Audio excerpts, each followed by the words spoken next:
So imagine you are the CEO of like a major tech manufacturer, Okay, I'm with you. and you walk into your Monday morning executive briefing, right? And your head of sales drops an absolute bombshell. The good kind or the bad kind? Oh, the insanely good kind. They tell you that sales of your core product, the absolute lifeblood of your company's revenue, just exploded by 151% year over year. Wow. I mean, that's almost unheard of. Right. You are selling every single unit you can fabricate. I mean, demand is outstripping supply so violently that you can basically name your price. So as a CEO, you're popping champagne. Exactly. You'd naturally expect your stock to soar, your valuation to multiply, and, your CFO to revise all your annual growth projections way up. Sure, yeah. That's just basic math. But instead, your lead economist walks into the room, looks at those record-shattering profits, and says, I am downgrading our growth forecast for the year. Which, on the surface, makes absolutely no sense. 0 cents. You have this massive engine upgrade, but the engineers are telling you the car is actually going to finish the race slower. Right. And today, that is exactly the bizarre, totally contradictory reality playing out across the entire national economy of South Korea. Yeah, it really is the ultimate macroeconomic paradox of 2026. Welcome to another deep dive. We are jumping straight into this incredibly complex web of South Korea's economic trajectory right now in the spring of 2026. And, for anyone listening, this really matters. Oh, absolutely. Whether you are investing in Asian equities or, tracking global supply chains or just trying to understand where the global economy is heading. South Korea acts as the ultimate canary in the coal mine for global macroeconomics. They really do. They're this export-driven powerhouse caught in a vicious tug of war. Exactly. On one side, you have this hypercharged semiconductor supercycle just pulling the economy forward. Right. And on the other side. You have a terrifying geopolitical energy crisis dragging it backward. So today, we're going to break down the mechanics of how this AI and memory chip explosion is keeping the economy afloat. But also why institutions, like ING, are actually trimming their GDP forecasts from 2.2% down to 2.0%. We'll look at how global energy spikes are bleeding directly into domestic inflation. And we're going to break down how the government is deploying a massive supplementary budget to act as a shock absorber. All of this viewed through the incredibly difficult decisions facing the incoming Bank of Korea governor, Shin Hyun-sung. It's a lot to unpack, but it's fascinating. It is. So let's start with that engine, because the trade data coming out of the Korea Customs Service for March and April is just staggering. Staggering is the right word. Total exports jumped 48.3% year on year. Which, a near 50% jump in total exports for a top-tier global economy. You usually only see that bouncing back from a deep recession. Right, not in the middle of an expansion. Yeah. But the real story is, what is actually inside those shipping containers? The semiconductors. Yes. Semiconductor exports surged by 151.4% in March alone. Unbelievable. And that followed a 160.6% rise in February. Computer exports skyrocketed by 189%.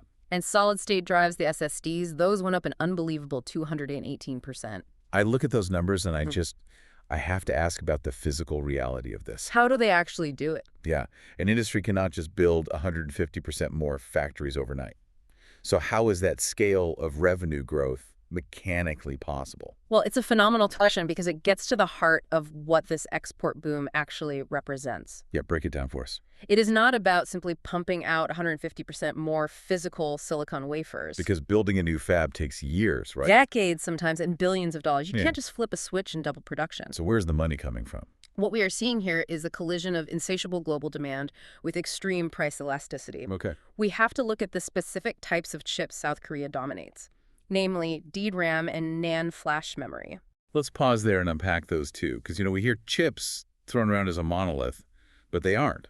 Not at all. They do completely different things. What is the fundamental difference, and why are they suddenly the most valuable commodity on Earth? Think of a computer's architecture, like a massive corporate office. Okay, I like that. The central processing unit, the CPU, or in today's world, the AI graphic processing unit, the GPU. Right, the brains of the operation. Exactly. That processor is the hyper-intelligent executive sitting at the desk. Okay. That executive can process information incredibly fast, but the executive can only work on the files that are currently sitting on their physical desk. The immediately available data. Right. That disk space is your DRAM, dynamic random access memory. Oh. It is incredibly fast, volatile memory that holds the data the processor needs right now. But when the executive goes home, the disk is cleared. That is why your computer forgets what it was doing if you pull the plug. Exactly. Now, the filing cabinets down the hall, where you store the decades of corporate records, the massive data sets. Permanent storage. Yes. That is your NAND flash memory. It is non-volatile. It holds the data permanently, even without power. So those SSDs that saw a 218% export surge, those are built entirely out of NAND flash chips. You got it. And historically, these two types of memory chips are highly cyclical commodities. Meaning what exactly? Their prices crash when there's an oversupply, and they spike when there is a shortage. So what broke the cycle this time to cause a 150% price and revenue explosion? The AI revolution. It hit what computer scientists call the von Neumann bottleneck. The von Neumann bottleneck. Okay, what is that? The AI accelerators, like the ones designed by companies like NVIDIA or AMD, they are so incredibly fast at doing math that they are literally starved for data. The processor's just sitting there waiting. Literally twiddling its thumbs, waiting for the memory to fetch the next piece of the neural network. So the desk isn't big enough for the executive. Exactly. To solve this, you need a revolutionary type of memory called high bandwidth memory, or HBM. HBM. I've been seeing that acronym everywhere. It's the holy grail right now. HBM essentially takes multiple DRAM chips, shave them down to microscopic thinness, and stacks them vertically like a skyscraper. Wow. And then it connects them with thousands of microscopic wires straight through the silicon.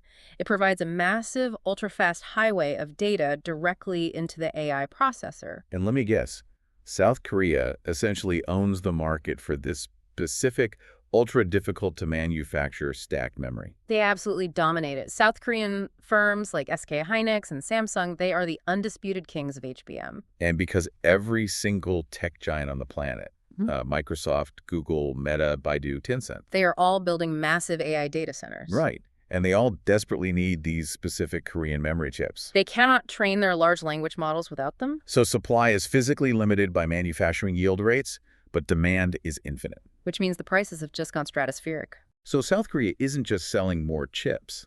The mix of what they are selling has shifted dramatically toward these ultra-premium, high-margin HBM chips. And massive enterprise SSDs, yes. That explains the revenue jump. It's not 150% more volume. It's a massive price multiplier. That makes total sense. Yeah. And the geographic destination data perfectly maps out this global AI arms race, doesn't it? Oh, perfectly. In March, South Korean exports to China were up 64.2%. Wow. And exports to the United States were up 47.1%. So despite all the intense geopolitical trade restrictions and the rhetoric between Washington and Beijing, they are both buying. They're both frantically stockpiling Korean memory chips to ensure they don't fall behind in artificial intelligence. They are both draining the supply. Yeah. But then you look at the other side of the geographic ledger, and exports to the Middle East dropped by 49.1%. Right. It almost looks like the U.S. and China's tech obsession is acting as this massive financial offset for the total collapse of trade in the Middle East. Due to the ongoing wars there, exactly. The global fault lines are just perfectly illuminated by this customs data. You have the ultimate future-facing technology, AI, bailing out the economic damage caused by traditional territorial conflict. Which brings us back to your opening analogy. Right. If the semiconductor engine is not just running, but running on rocket fuel and generating these massive, record-breaking export surpluses. I mean, early April saw a $3 billion trade surplus in just 10 days. Which is insane. Yeah. So why did ING trim South Korea's 2026 GDP forecast? Yeah, it's the big question. How do you have a historic boom in your main export? And the macroeconomic consensus is to lower the growth expectation from 2.2% to 2.0%. Because you have to look past the top-line revenue of the finished product and examine the deep, highly fragile plumbing of the global supply chain. Yeah, we get plumbing. ING acknowledges that the first quarter was strong. Q1 GDP rebounded by an estimated 0.6% quarter-on-quarter. So the engine is running hot. But what happens when a hyper-tuned engine runs out of specialized synthetic oil? It seizes up. It doesn't matter how fast you were going on lap 10 if the engine block melts on lap 20. And that is the vulnerability. You cannot build a modern semiconductor out of thin air. And you certainly can't build it using only domestic resources if you're South Korea. Exactly. Fabricating a 3-nanometer logic chip or a 12-layer HBM stack requires a highly complex, globally distributed web of raw materials. Like what? Well, you need ultra-high purity neon gas for the deep ultraviolet lithography lasers. Lasers, okay. You need highly specialized photoresists, complex wet chemicals for etching, specific rare earth metals. And those supply chains are currently under immense threat. The reports indicate that while the semiconductor industry hasn't hit a complete wall just yet, their raw material inventories are actively, rapidly depleting. They are burning through their safety stockpiles. Just to meet this incredible AI demand, but the global shipping lanes and material supply networks that replenish those stockpiles, they're becoming fractured due to geopolitical instability. So if these supply disruptions persist, the negative impacts won't just be a minor inconvenience in the second half of 2026. No, they will force a structural slowdown in production. Because if the specialized neon gas or the etching chemical doesn't arrive at the port in Incheon, you literally cannot finish the chip. It doesn't matter how many billions of dollars Apple or Microsoft is offering to pay for it. The production line has to halt. And because South Korea's overall economic growth is disproportionately tied to the success of this single sector, any forced slowdown in chip fabrication drags down the entire national GDP. That is exactly the rationale behind ING's downgrade. They're looking at the back half of the year and recognizing that the risk of a supply-side bottleneck is simply too high to maintain an optimistic 2.2% growth trajectory, The ceiling of the economy is being dictated not by demand, but by physical logistics. which provides the perfect transition to the exact force that is fracturing those logistics. The Middle East. Yes, we have to talk about the geopolitical shockwave emanating from the Middle East because it is the dark cloud hanging over this entire economic picture. It really is. Let's look at the timeline here. What exactly happened in early April that sent this shockwave through the markets and threatens to bring us into what is being called inflation 2.0? So the pivot point was April 12th. Okay. The global financial markets and diplomatic channels had been holding their breath for historic, direct peace talks between the United States and Iran. These were held in Islamabad, Pakistan. Right, and these were marathon sessions, 21 hours of direct negotiations. The stakes were viewed as existential for regional stability. And they failed. The doors opened, the delegations left, and there was no agreement to halt the escalating conflict. The talks collapsed completely. And the immediate consequence of that diplomatic failure is what is tearing through the global macroeconomic fabric right now. Exactly. Kristalina Georgieva, the managing director of the International Monetary Fund, issued a stark warning following this collapse. I actually read her statement, and for an IMF official, it was remarkably blunt. Very blunt.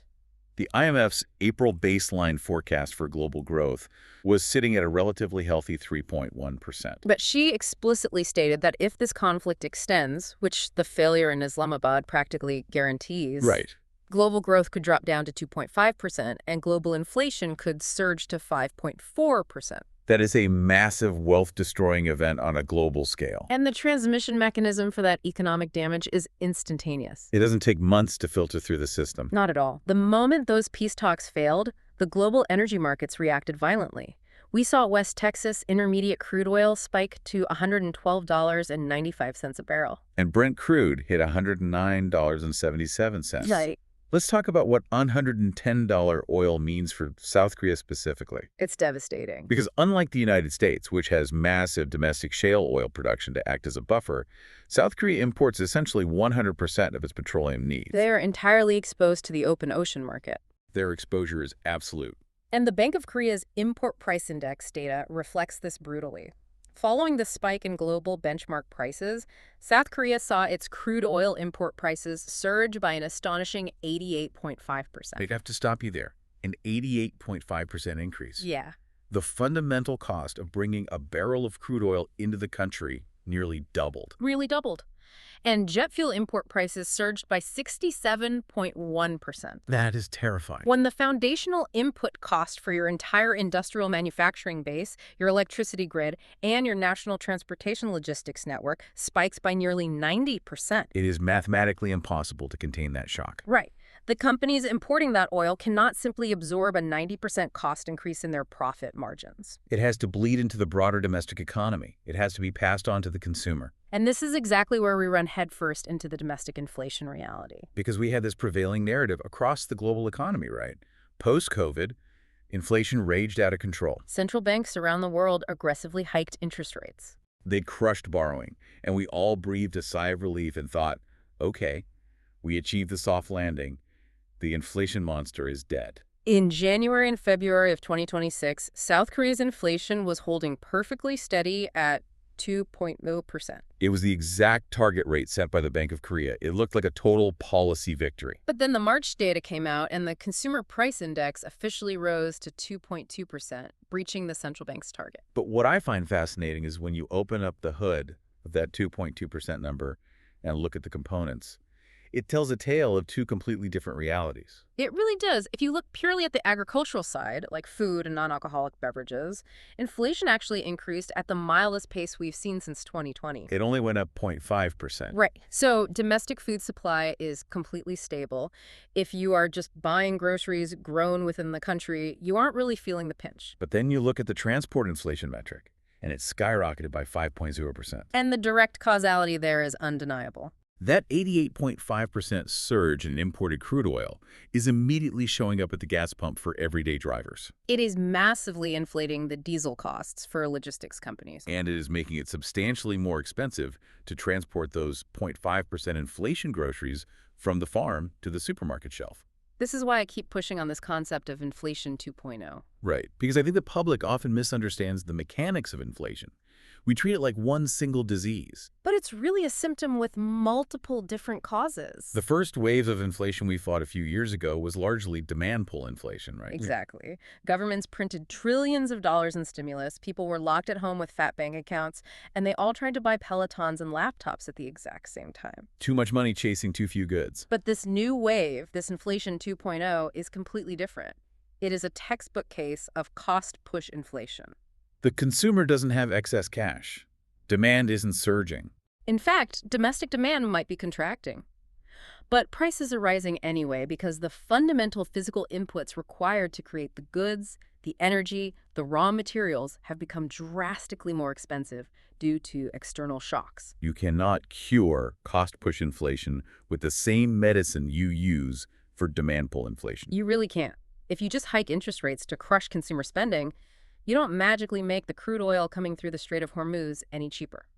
You just force the consumer to endure higher prices while simultaneously making their mortgage more expensive. And we are going to dive deep into that exact mortgage dilemma in a moment. But before we do, I want to talk about how a government reacts to a massive cost-push shock like this.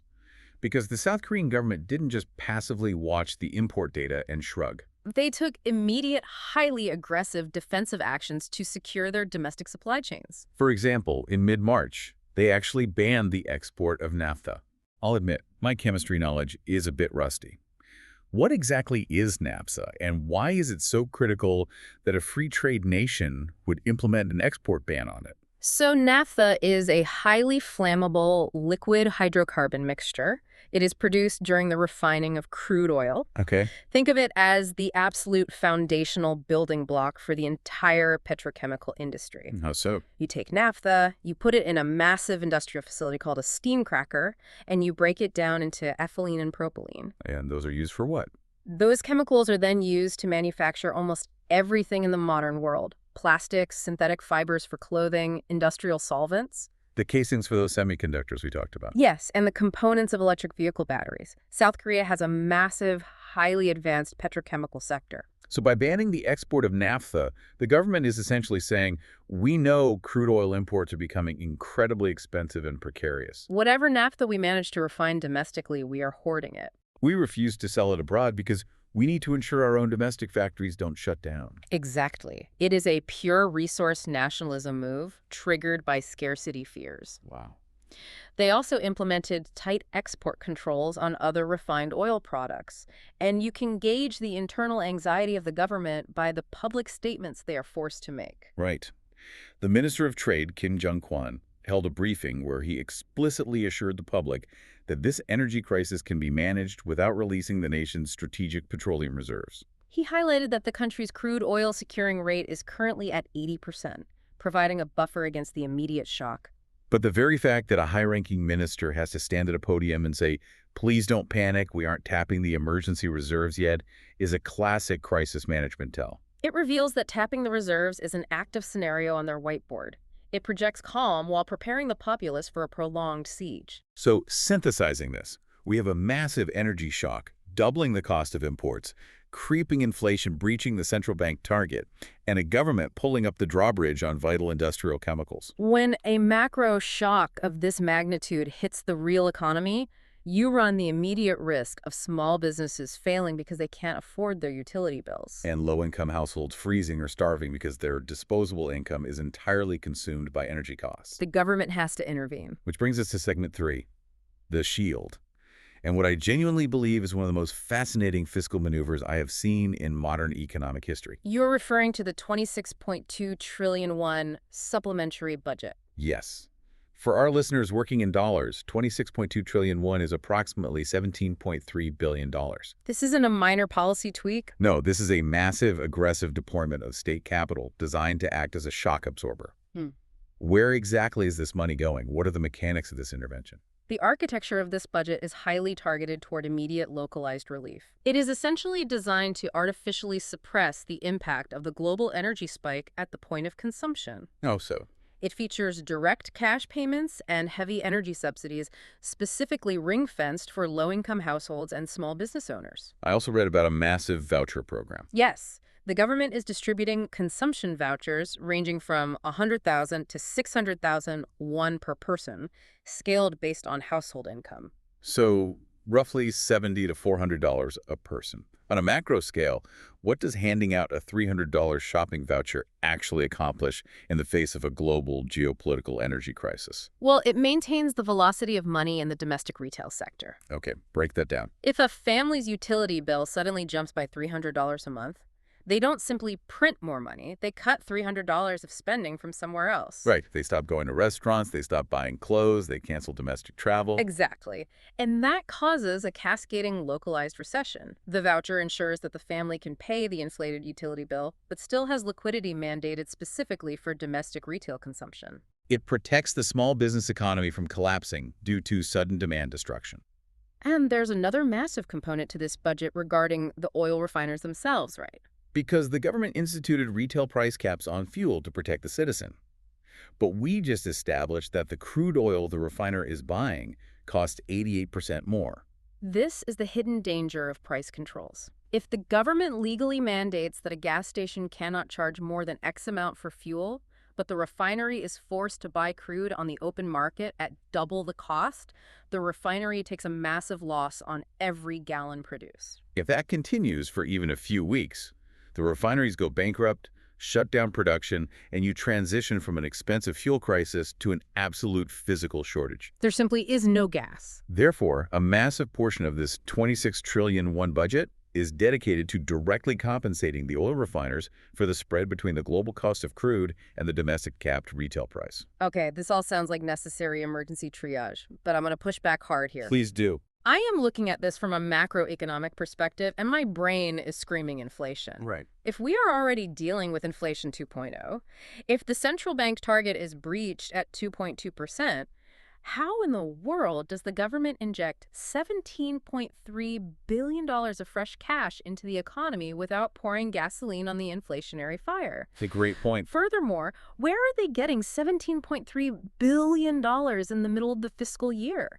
Doesn't a sudden unbudgeted expenditure of 26 trillion won completely blow up the national debt issuance plan and send bond yields skyrocketing? This is exactly why this specific budget is so fascinating and why it is a masterclass in the interconnectedness of the global economy. Okay.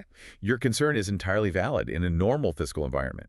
Usually, to fund an emergency budget, a sovereign treasury must issue new bonds. They take on debt, increase the national deficit, and increase the money supply, which is inherently inflationary. But here's the aha moment. This massive 26.2 trillion won budget will not require the issuance of a single one of new government debt. Wait, hold on. You're telling me they're spending $17.3 billion out of nowhere and they aren't issuing bonds. Are they printing it? Because that's worse. Oh, no. They aren't monetizing it through the central bank either. They are funding this entire emergency shield using massive, unexpected, excess tax revenues. And the source of those revenues brings us right back to our first topic. It's semiconductors. Precisely. The mechanics of corporate taxation in South Korea mean that the government collects taxes based on the previous year's or previous quarter's highly profitable runs. Ah. The 151.4% surge in AI memory chip exports generated a tidal wave of unexpected corporate tax revenue from tech conglomerates. Oh, wow. Furthermore, because the domestic stock market rallied so heavily on the back of this tech boom, the government saw a massive spike in capital gains taxes and securities transaction taxes. That is absolutely incredible. So the corporate tax windfall generated by the AI arms race between Microsoft, Google, and Baidu is actively sitting in the South Korean treasury. And it is large enough to single-handedly fund a $17 billion emergency energy shield for domestic citizens suffering from a Middle Eastern oil crisis. The chips are literally paying to suppress the energy inflation. It is economic judo. They are taking the massive upward momentum of one global extreme, the technological AI supercycle, and using it to completely offset the downward crushing weight of another global extreme, the geopolitical energy shock. And the incoming Bank of Korea governor, Shin Hyun-song, explicitly analyzed this maneuver. What did he say about it? He noted that because this supplementary budget injects liquidity without expanding the national debt supply, it acts as a pure, unencumbered stimulus. In fact, his projections suggest this specific budget will actually lift the 2026 economic growth rate by an additional 0.2 percentage points. So instead of dragging the economy down with debt servicing costs, the windfall tax deployment actually boosts GDP. It sounds like the perfect crime, but there is always a catch. Always. You can't just rely on chip windfalls to bail out the structural economy forever. What happens when we zoom out and look at the broader, long-term debt picture in South Korea? The long-term picture is where the structural reality sets in, and it is significantly less rosy. Right. This specific 26 trillion won budget might be brilliantly, cyclically funded by a tax windfall, but the broader structural national debt-to-GDP ratio of South Korea is on a rapid, concerning upward trajectory. Why is it rising so fast? They have these massive export booms. Because of profound demographic and structural shifts.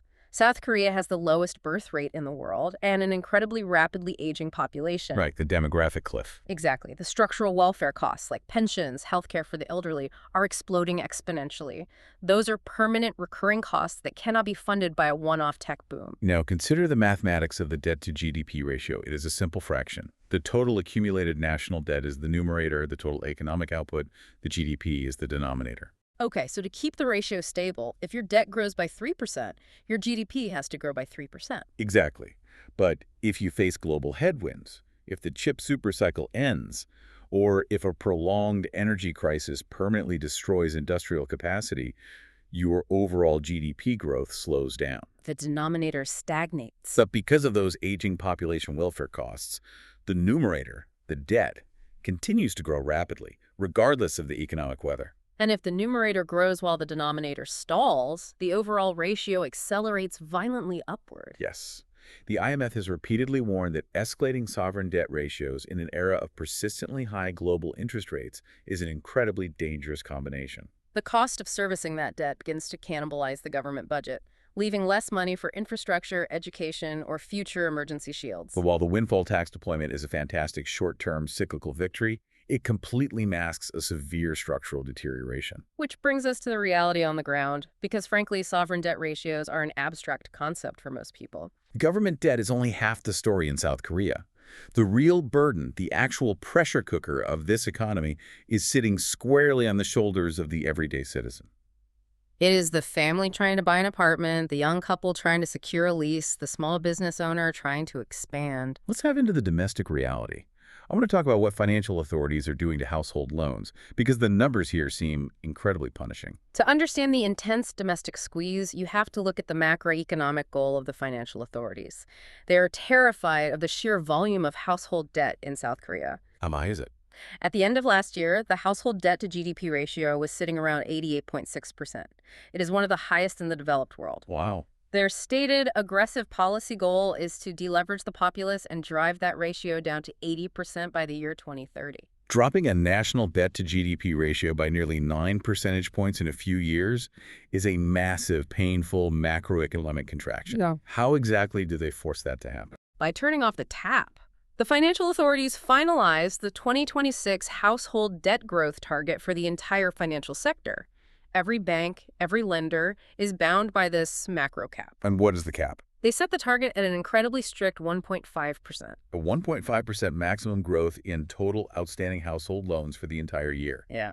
For context, what was it last year? Last year it was 1.7%. So they are tightening an already incredibly tight macroprudential policy. But to truly understand the severity of a 1.5% loan cap, you have to compare it to the expected growth of the economy itself. The expected nominal GDP growth for South Korea in 2026 is projected at 4.9%. Okay, stop right there and explain nominal versus real GDP, because this is where the math really shows the squeeze. Real GDP is the actual physical growth of the economy, adjusted for inflation. That is the 2.0% to 2.2% number we discussed earlier regarding the ING forecast. Okay. But nominal GDP is the raw, unadjusted monetary growth. It includes the inflation. It is the actual amount of money flowing through the system. If nominal GDP is growing at 4.9%, that means the overall size of the economy, the prices of goods, the general monetary volume is expanding by roughly 5%.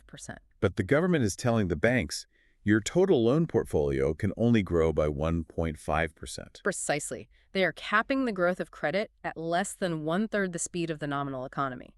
This forces a massive artificial deleveraging. In absolute terms, this strict 1.5% cap means that the total supply of new loans entering the market will decrease by over 9 trillion won compared to last year. 9 trillion won of credit just vanishes from the lending pool. But what does this actually look like mechanically for a citizen?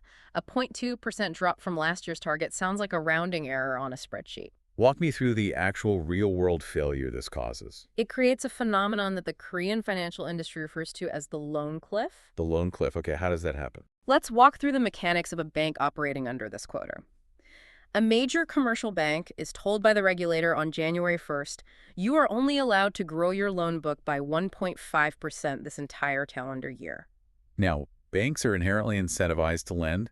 It's how they make interest income. Furthermore, the spring season is traditionally a high-volume time for real estate transactions.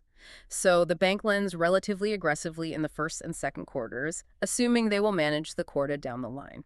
But because the total yearly pie is so small, they eat through their entire annual allowance in 6 months. Exactly. By the time August rolls around, the bank looks at its ledger and realizes it is already at 1.48% growth. If they cross 1.5%, they face severe regulatory penalties from the government. So they have no choice but to completely shut down lending. They literally close the mortgage window. And this is where the macro policy destroys the micro reality. Let's invent a hypothetical couple in Seoul. Let's say they are in their early 30s. They both have great jobs, perfect credit scores, and they have spent the last 5 years aggressively saving for a down payment. Okay, ideal borrowers. They find an apartment in late August. They sign a preliminary contract. They walk into their bank, a bank they've used for a decade, and ask for a standard mortgage. And the loan officer looks at them and says what? The loan officer says, I'm sorry, your credit is perfect, your income is sufficient, the collateral is sound, but we have hit our government-mandated macro cap. We cannot disperse any new capital. Come back in January when the new yearly quota opens. So this couple, who did absolutely everything right according to the rules of personal finance, is completely locked out of the market, not because of their own risk profile, but because of top-down macroeconomic deleveraging target. They could miss the peak summer moving season or miss out ahead of the Chuseok autumn holidays, which is a massive period for real estate turnover. And the situation is even more precarious when you look at how the real estate market in South Korea actually functions, particularly the Jonesy system. We have to dive into Jonesy, because to a Western listener, this system sounds completely alien, but it is the absolute bedrock of Korean real estate. Explain how a Jonesy lease works. In a traditional Western rental market, a tenant pays a monthly fee to the landlord. In the South Korean Jonesy system, the tenant does not pay monthly rent. No rent at all. None. Instead, the tenant provides the landlord with a massive upfront lump sum deposit. This deposit is staggering. It often ranges from 50% to 80% of the property's total market value. So if an apartment is worth $1 million, the tenant has to hand the landlord $700,000 in cash just to move in. Yes. The landlord then takes that massive capital injection and invests it, perhaps in higher-yielding bonds or often to buy more real estate. The landlord keeps all the interest or capital gains generated by that deposit. At the end of the 2-year lease, the landlord is legally obligated to return the exact original principal amount, the $700,000, back to the tenant. The tenant gets their money back, having lived rent-free for 2 years, and the landlord keeps the yield. But obviously, a 30-year-old couple doesn't just have $700,000 in cash sitting in a checking account. They have to borrow it. And that is the crux of the domestic debt machine. The Jonesy system relies entirely on the banking sector, providing massive loans to tenants so they can afford the deposit. The tenant takes out a massive loan, pays the interest on that loan to the bank every month, which effectively acts as their rent, and hands the principal to the landlord. So what happens to the Jonesy system when the government mandates a strict 1.5% loan cap and the banks hit the loan cliff in August? The system seizes up.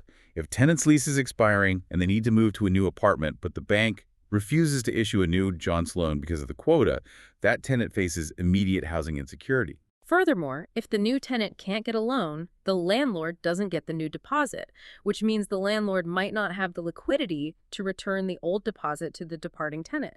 It creates a domino effect of illiquidity throughout the entire housing market. Which makes a recent survey out of Seoul so incredibly disturbing. I was looking at the data regarding what people are actually borrowing money for. And for the first time on record, the number of people taking out bank loans to secure a Johnson deposit surpassed the number of people taking out mortgages to actually purchase a home. Think about the structural implications of that shift.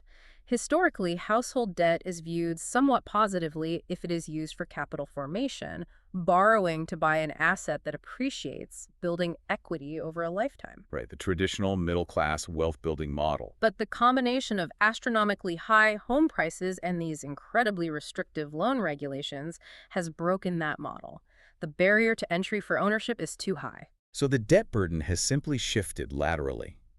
People are still taking on massive, crippling levels of debt, but they aren't doing it to build equity or secure an appreciating asset.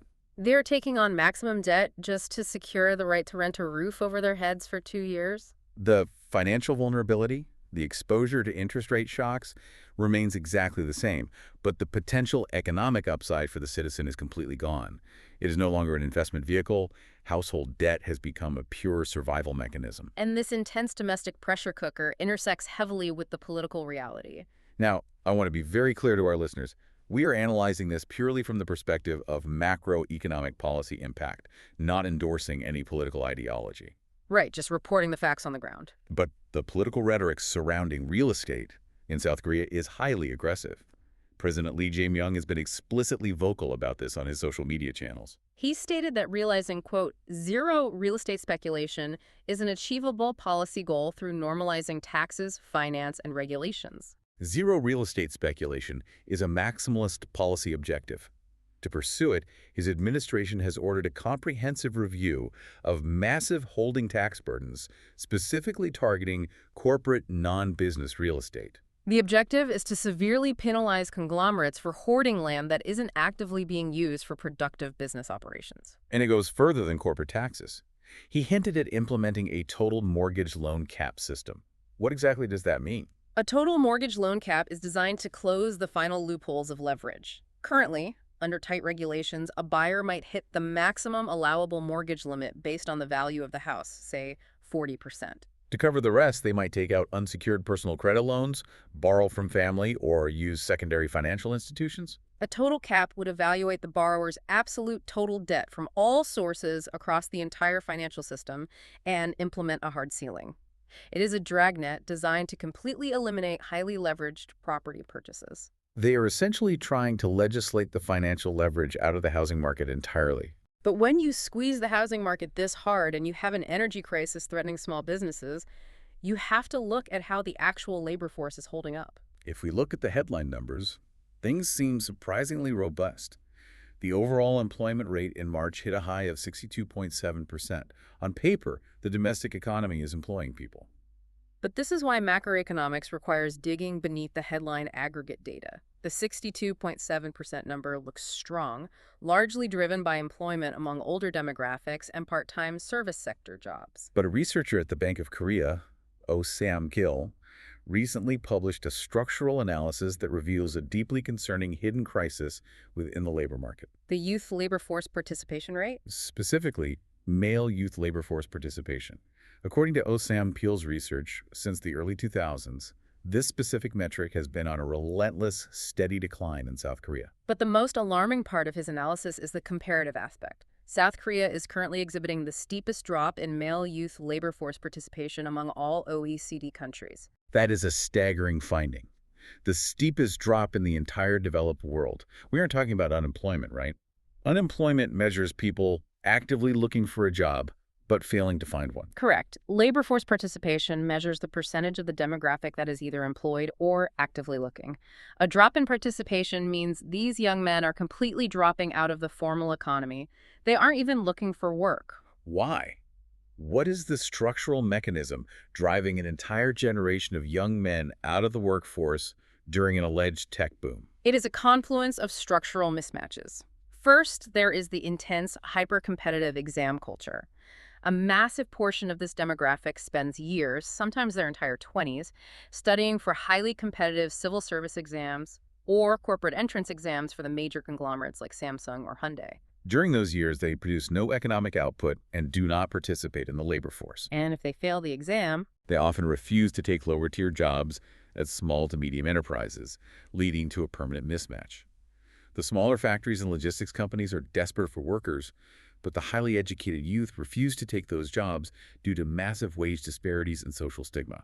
additionally, as the housing market becomes entirely inaccessible due to the loan caps and soaring prices we just discussed, the traditional incentives to enter the grueling corporate grind to buy a house, start a family, are completely vanishing. So you have a demographic that simply opts out of a hyper-competitive system that no longer offers a viable path to asset ownership.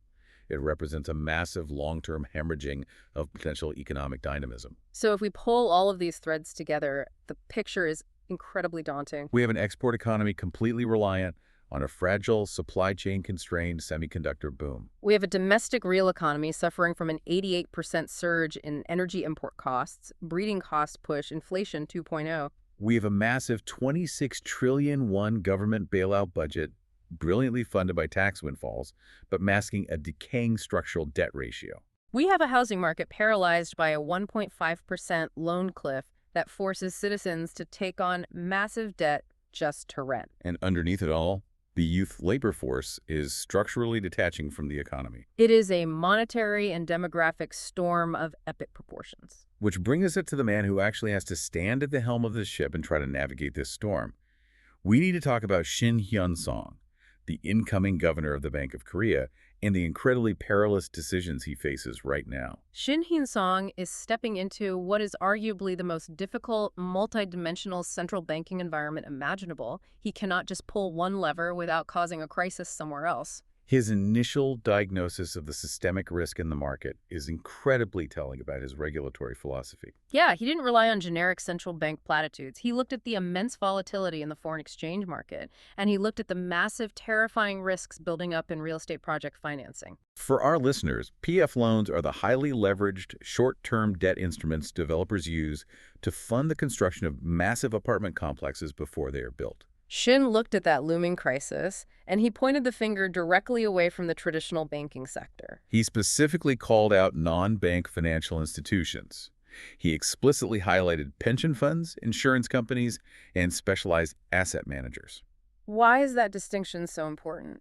Because traditionally, central banks focus almost the entirety of their regulatory gaze and stress testing on commercial banks, the entities that hold consumer deposits. But Shin is acknowledging a massive structural shift.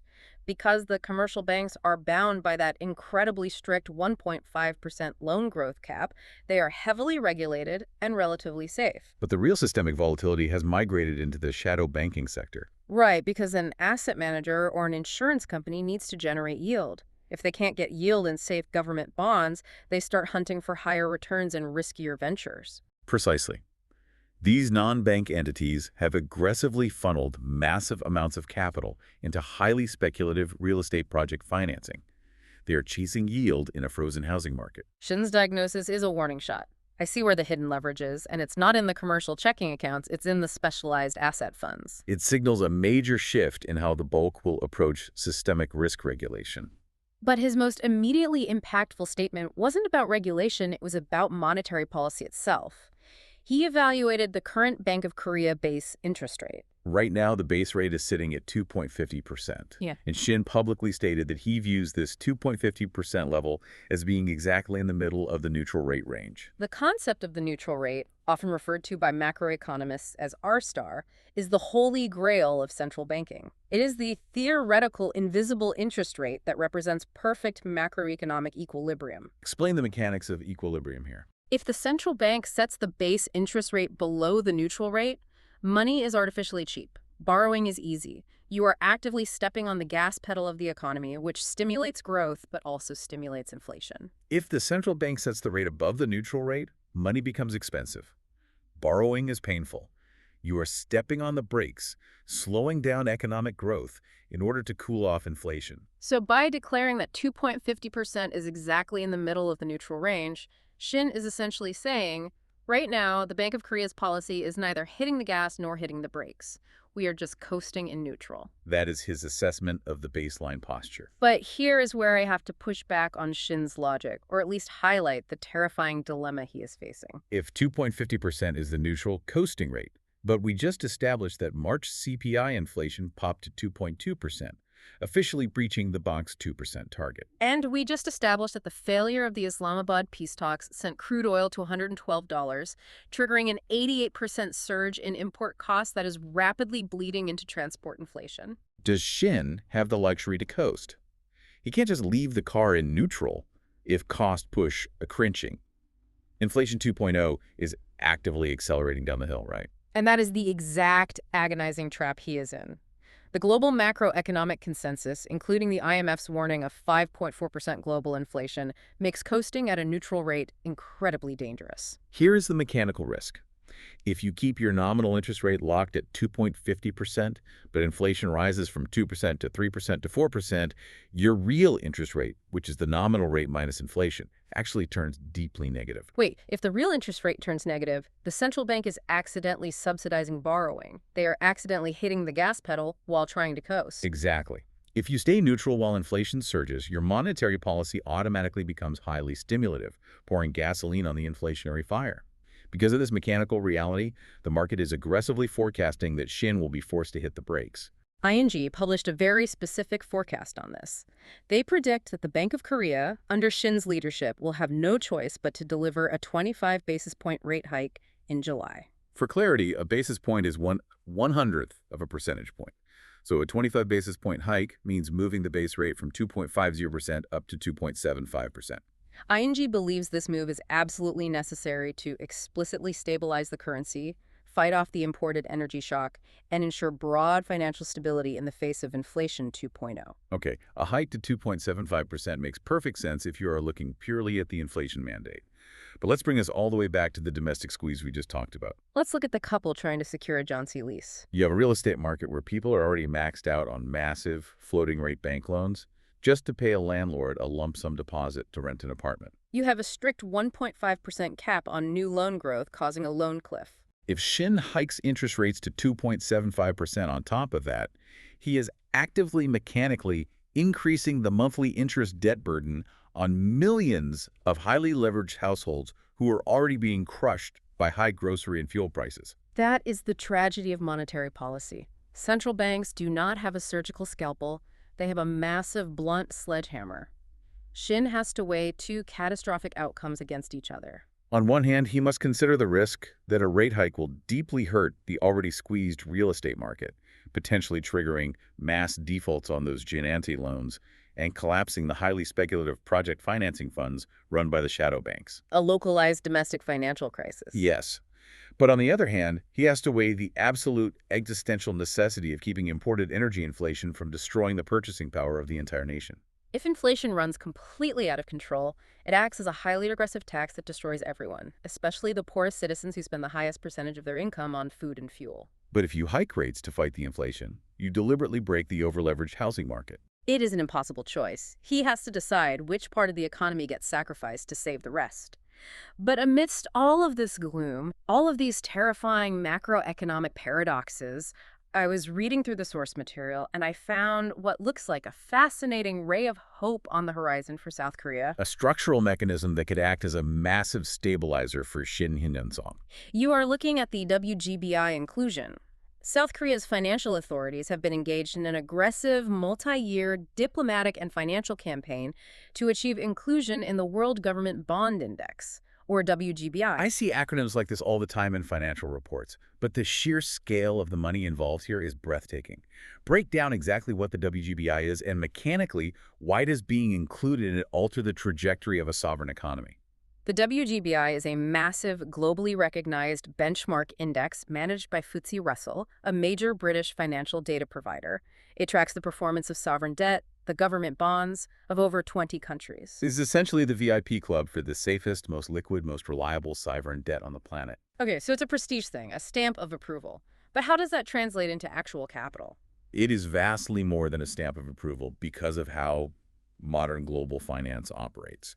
There are trillions of dollars managed by massive global institutions, sovereign wealth funds from the Middle East, massive pension funds in California or Japan, institutional asset managers.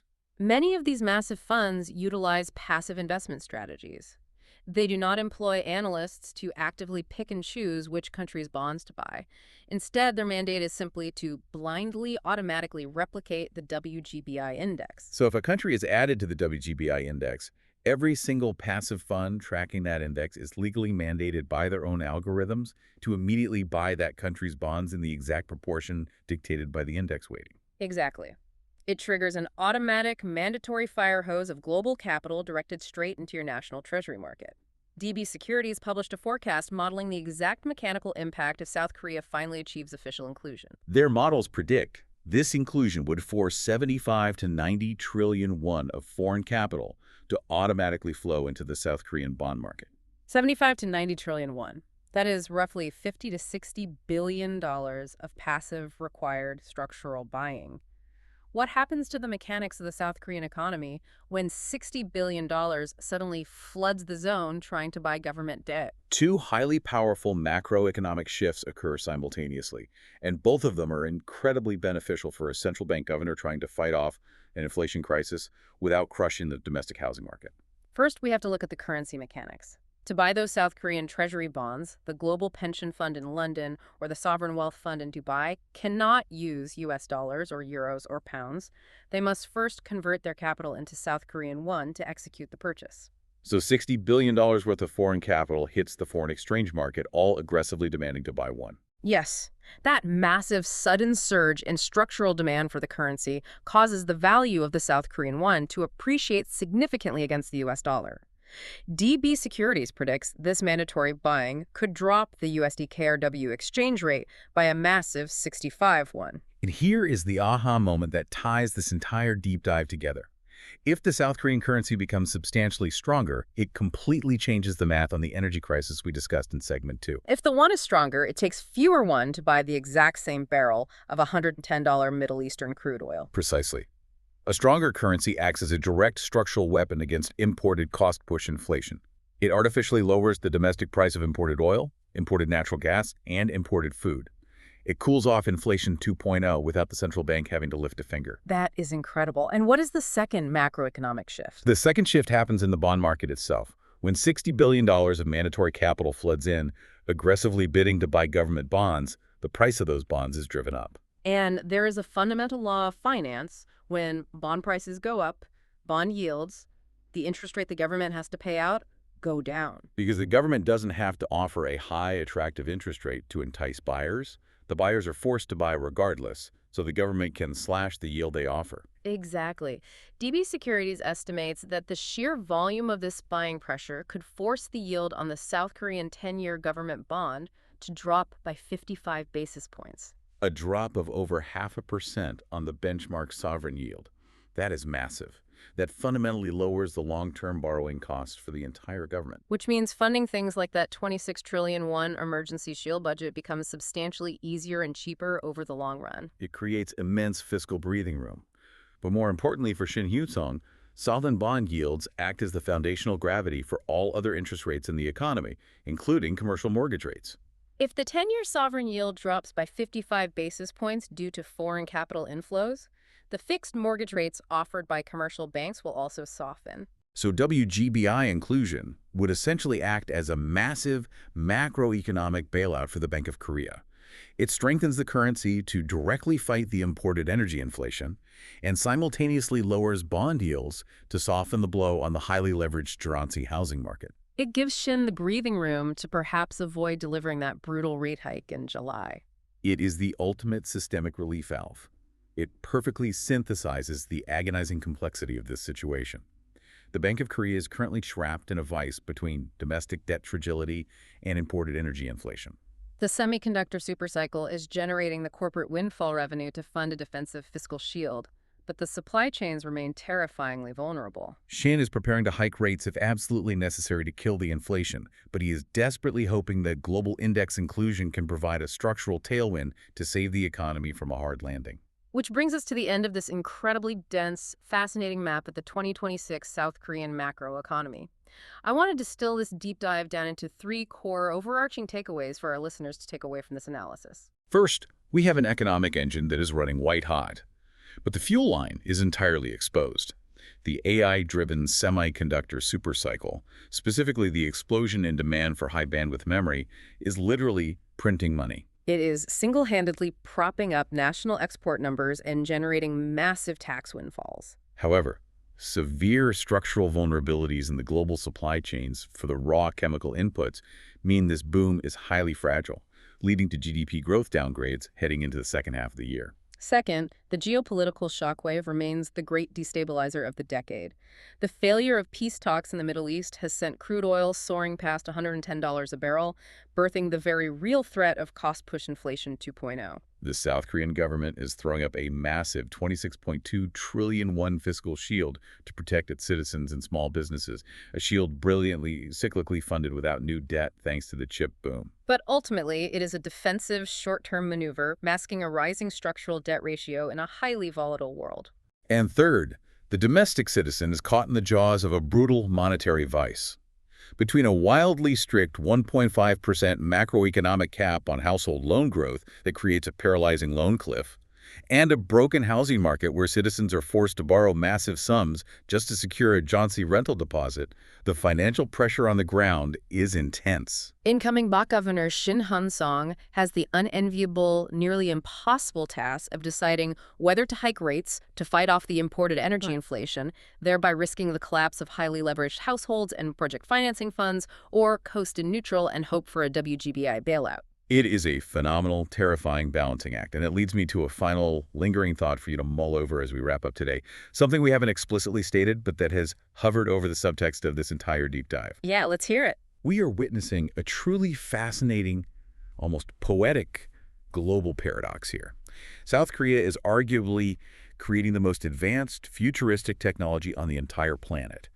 They are manufacturing the hyper-advanced AI accelerators and memory architectures that will quite literally dictate the technological and cognitive trajectory of the 21st century. They are building the infrastructure of the future. Yet, as we have meticulously mapped out today, their immediate economic destiny in 2026, the inflation rate their citizens suffer, the ability of a young couple to secure a loan for an apartment, the fundamental growth of their GDP is being completely, utterly dictated by something as ancient, primal, and physical as a territorial war over crude oil in a desert thousands of miles away. That's a great point. So the question I leave you with is this. As we move deeper into this AI-driven century, which fundamentally holds more ultimate power, is it the nations that possess the intellectual capital to build the invisible, hyper-complex digital technology of the future? Or is it the nations that control the physical, dirty, raw fuel required to keep the supply chains moving and the lights on? It is a profound, unresolved tension between the limitless digital frontier and the harsh reality of physical geography. And how that specific tension resolves over the next decade will dictate not just South Korea's economic future, but the entire architecture of the global economy. Absolutely. Thank you for taking this incredibly expansive deep dive with us today. We have gone from the microscopic atomic architecture of a stacked memory chip to the macroeconomic impact of Middle Eastern conflict and hopefully giving you the blueprint to understand exactly how the plumbing of the global economy connects. We'll catch you on the next one.